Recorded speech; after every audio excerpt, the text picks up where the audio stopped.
Now, our speaker, Dr. Tony Alessandra, helps companies build customer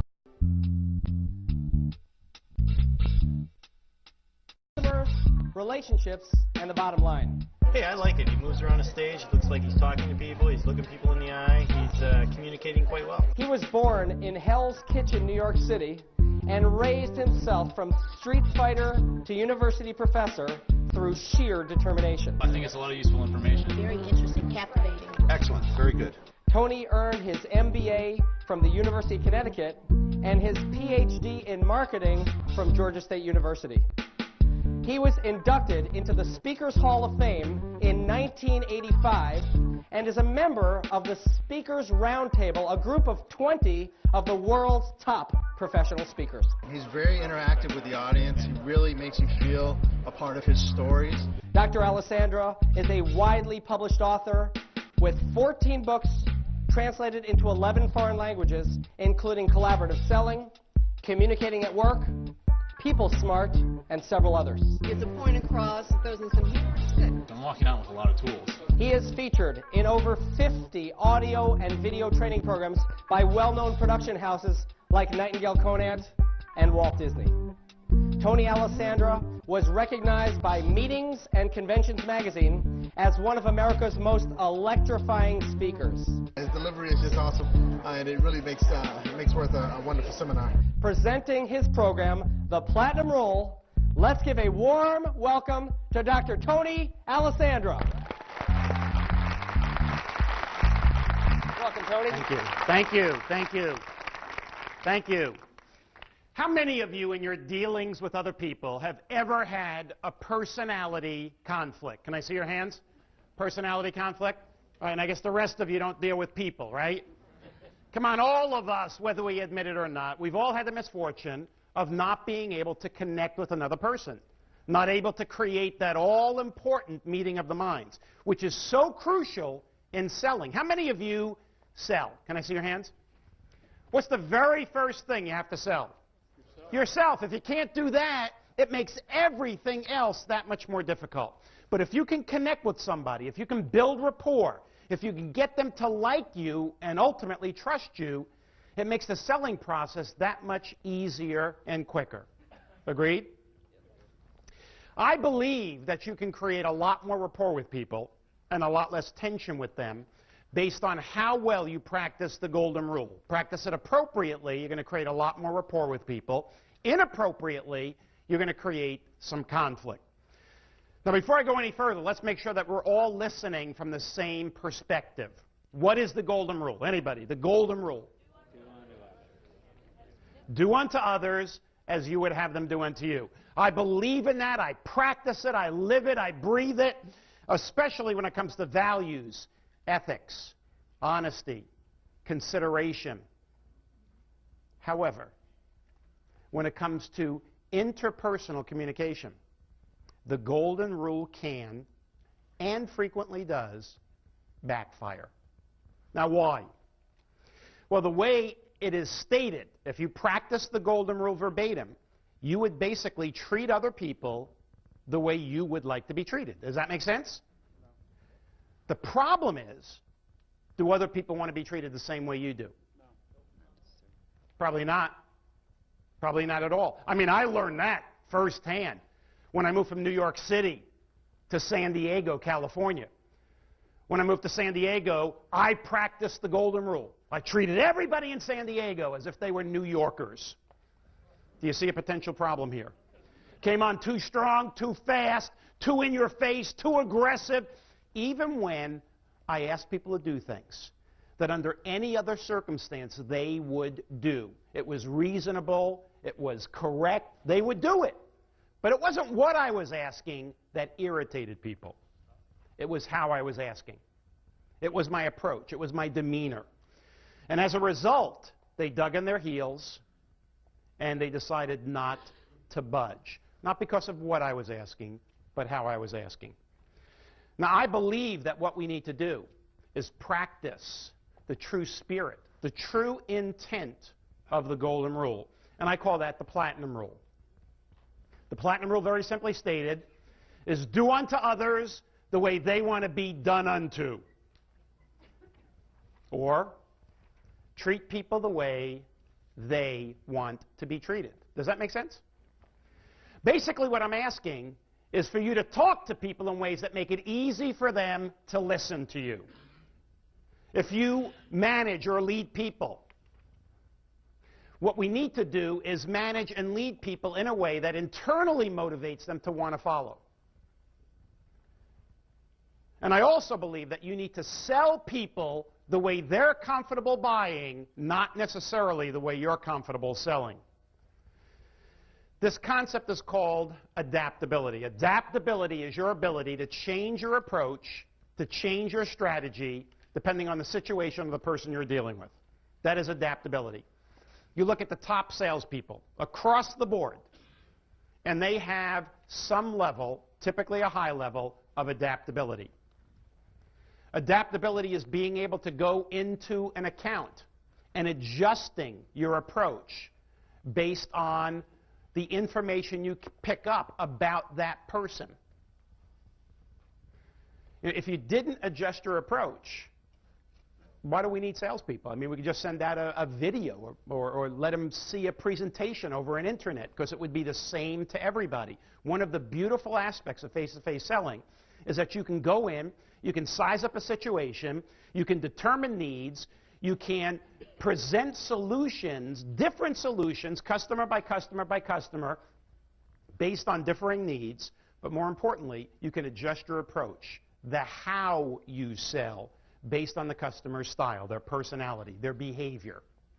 So, what I want to do is share with you a concept that I'm sure every single person in this room has been exposed to a minimum of one time, somewhere in your life. Maybe a different way. But how many of you, second, third time, through a book, a movie, an audio learning program, second or third time through, you heard or saw things that you totally missed first or second time through? Has that ever happened? Same thing's going to happen this evening. Whether you've been exposed to this concept once, twice, 5 times, it doesn't matter. I guarantee you're going to walk out of here tonight with some new insights, some new strategies, some new techniques that will help you connect with people quicker, deeper, and longer lasting. And by the way, it is not just for sales. I know everybody's in here hoping to pick up some tips and tools and techniques for selling. But when it comes to relationships, it's not just the buyer-seller relationship that I'd like you to focus on tonight. It goes way beyond that. If you work with other people and there's any form of collaboration or team selling, this will help you. How many of you are married? This will help you. In fact, many of you are going to say to yourself, I wish my spouse was here. He or she should be listening to this. How many of you have children?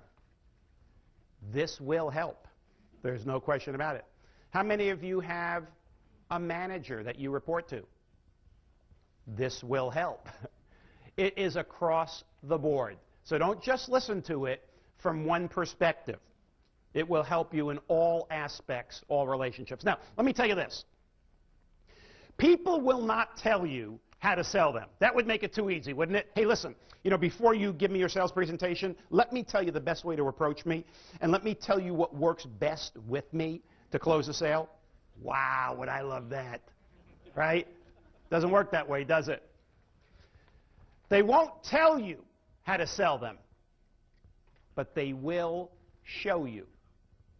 And all I'm asking you to do, ladies and gentlemen, is open your eyes and ears and watch the signals that people send you. Now, when I say watch the signals, I'm not going to talk about listening per se, but I think it's crucial right here. When two people communicate face-to-face, they deliver the message on 3 channels consecutively, and then you hear the message on 3 channels consecutively. I'm using all 3 channels right now. Channels are very easy to remember because they all begin with V. There's the verbal channel, there's the vocal channel, there's the visual channel. Verbal, vocal, visual. Let me define them. The verbal channel.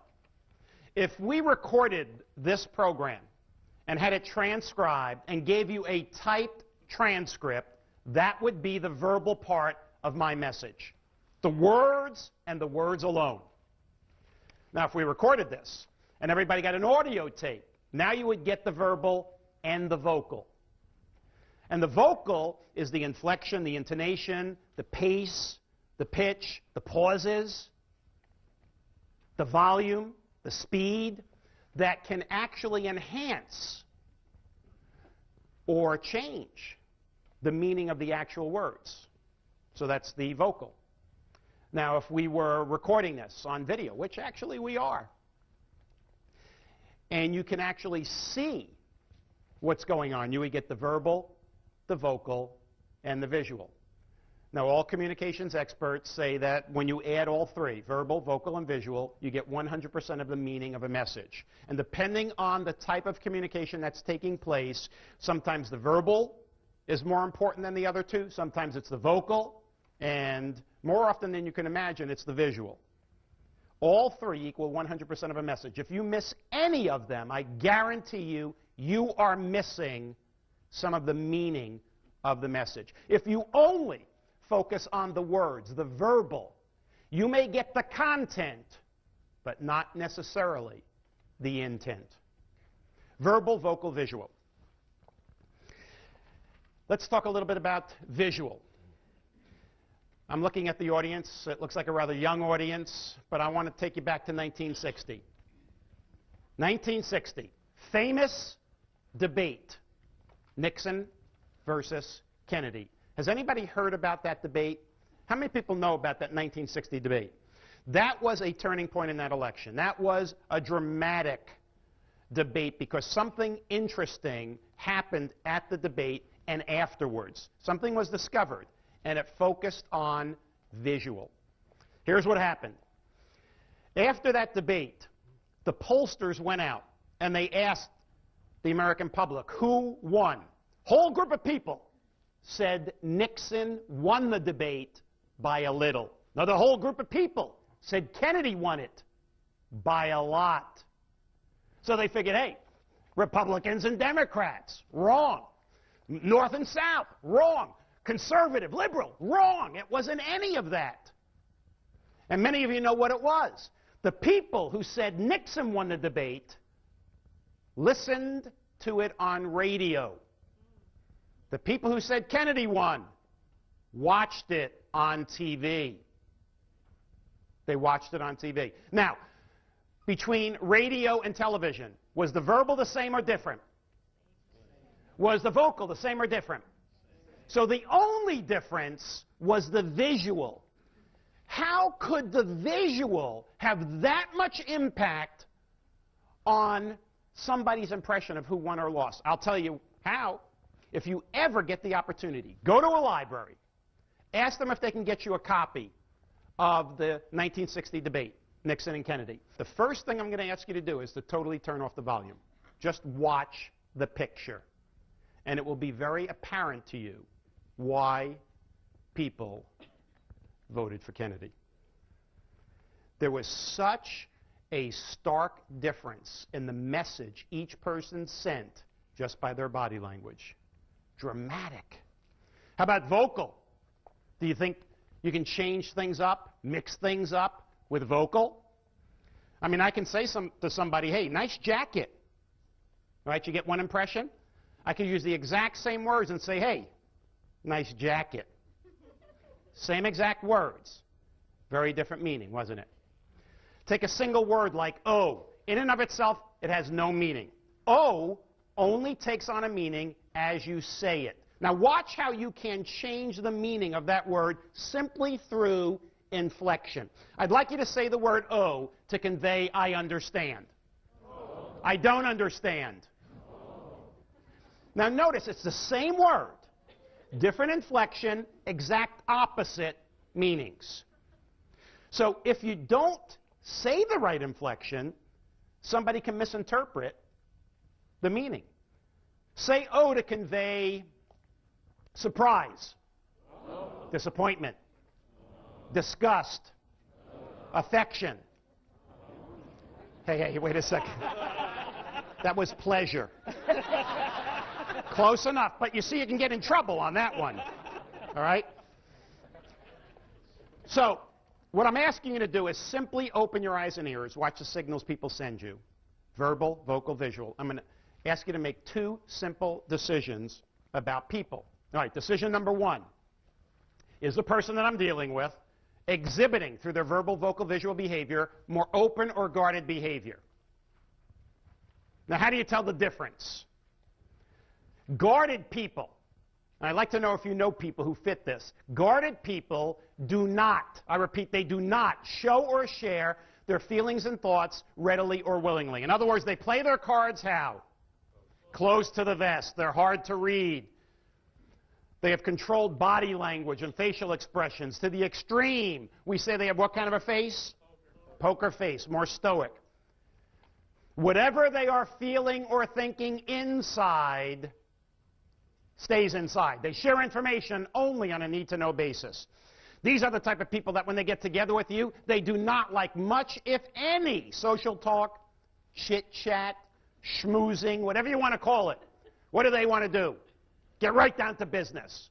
Listen, I have 10 minutes. What do you have? They make decisions primarily based on what? Facts, logic, numbers, data, documentation. Put it in writing. How many of you know somebody like that? All right? I have a friend like this. This guy is off the chart. Off the chart. This guy is so bottom line, so no nonsense, so cut to the chase. I remember the first time he called my home, and my wife Sue answered the phone. She answers. All he says to her is this: Tony. That was it.